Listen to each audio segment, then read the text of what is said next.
Hi there, Amy Lynn here from Patterns by Amy Lynn and Amy Lynn Designs. I am here today and I'm going to show you how I make my wristlet straps using cork and or vinyl. Today we're going to do it using cork, and this is a single fold. The raw edges of the cork are exposed. Some don't do this. I do it and have zero issues whatsoever. So join me as I show you how I make this very simple, quick, and easy wristlet strap. Let's get started. I've gathered all the supplies we're going to need to make our wristlet strap. I've got my swivel hook, which I'm going to use gold because my cork is natural with gold fleck. I've got my tape because that's how I keep it together, because you can do tape or you can do clips. I prefer tape.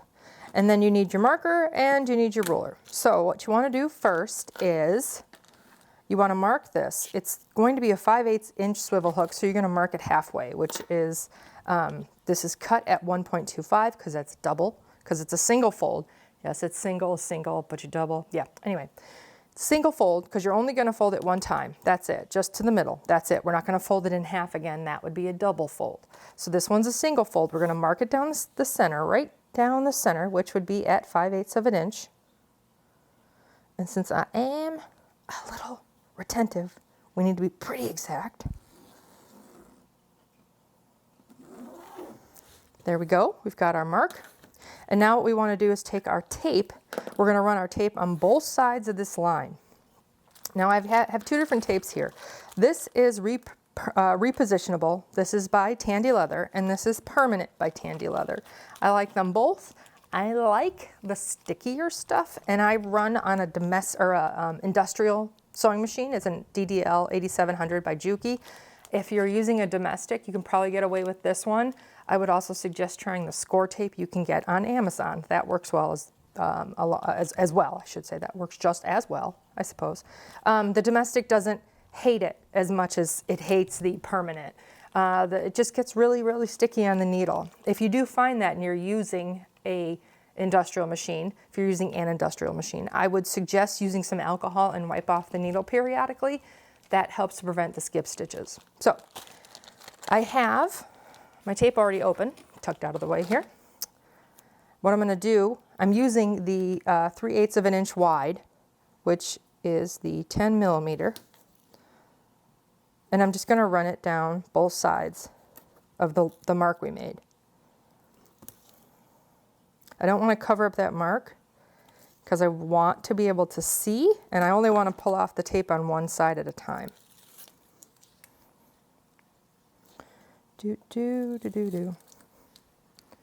Do, do, do, do. All right, so now what I'm going to do is I'm going to start at one end, and I'm just going to fold it,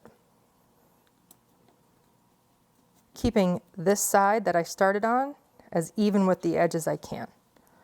And now I'm not stretching anything. I'm just going to keep folding, folding, and folding, folding, and folding, and folding some more.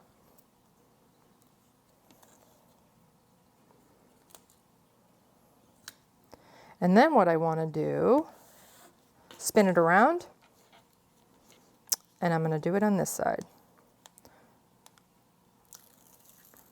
Just going to tear this off ever so gently. All right, we're going to do it again over here. Now, when we finish this off, we're going to use a rivet. That, to me, is the best route to do a swivel. I like to finish it off with a rivet, personally. Now that we're all done with this, you can see we've got a nice fold. It's very even. It's not crazy twisty. And what we're going to do is take this over to the sewing machine, and we are going to top stitch both long edges. Right down here, right down there. And then we're going to put our swivel hook on and insert our rivet. So let's take this over to the sewing machine and top stitch this little puppy up. We're at the machine, and I'm going to show you how I top stitch on my cork. I like to use a Teflon foot. I lengthen my stitch to about 3.75, and I'm simply going to start. I'm using my 1/8 of an inch edge foot. I'm going to start about 1/8 of an inch from the end. I eyeball it. You can use a pen, mark it if you want to, but I just eyeball it. I'm just gonna stitch down. These Teflon feet, I get them at Q-Tech Sewing. I will add a link in the description. If you don't run, and see, I just checked it. I need to go just a touch further, not much. The tape you see on my machine is on here for a reason. It marks off. This right here, I'm at 1/4 of an inch from the edge. I'm gonna take it one more. It's gonna push that back one. Now it's at the 1/8 of an inch. Now I can swivel it and I'm right at the 1/8. And again, I'm gonna use this edge. I'm gonna keep stitching. And I am now almost one more little, I'm gonna finagle it here, lift my little leg. And I'm not gonna pivot this until my needle is on my swivel, on my spin up. I need it to be on the way up, otherwise it won't catch the bobbin thread. And then it'll have that weird angle. I'm gonna top stitch all the way down. Again, we're sewing at 1/8 of an inch. So I'm doing this again. I am going to cut these threads because I'm going to sew over this. And again, I put this on here for a reason. This mark right here lines up almost perfectly with the hole for the needle. And that way I know when this edge of this gets to that mark right there, that's 1/8 of an inch from the needle hole. I know that's where I can pivot. And that's as close as I'm gonna get. And now the needle's on the way up. I'm gonna spin it. Sometimes I hand crank. You can do that as well. A little bit more.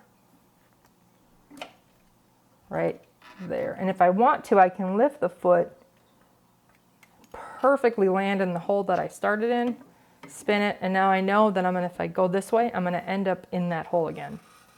So I'm gonna take those 2 steps, or those 2 stitches, and I'm gonna call it. Now I'm done. I'm gonna pull it off. You have a couple options. You can cut it long. I'm gonna cut it even longer, like that. Then you can go to the back, use this to pull that top thread through to the back side. Now you've got them both on the back side. Pull it through, tie it in a knot. And then you're going to trim it really close. And if you were using the nylon bonded thread a lot of people use, you could burn the ends. This is polyester thread. You could burn it. It just doesn't melt right. So I don't. I just tie it real tight, 3 little knots, and then trim it really close. One more for good measure. And now you can see on the back side here, I caught the edges. And what I'm going to do next, trim that real close. And you can trim off the tape that extended past. You're going to slip on your swivel, just like so. Decide which end you think is prettier, and that's the end that's going to show. So if I think this end is prettier, I'm going to pull it down by about 3/4 of an inch. And then this actually is going to get butted up just like so. I'm going to punch a hole in it right here and put a rivet in. So we'll need to take this back to my rivet, my press in the back, and we're going to throw a rivet in the back. So that is our next step.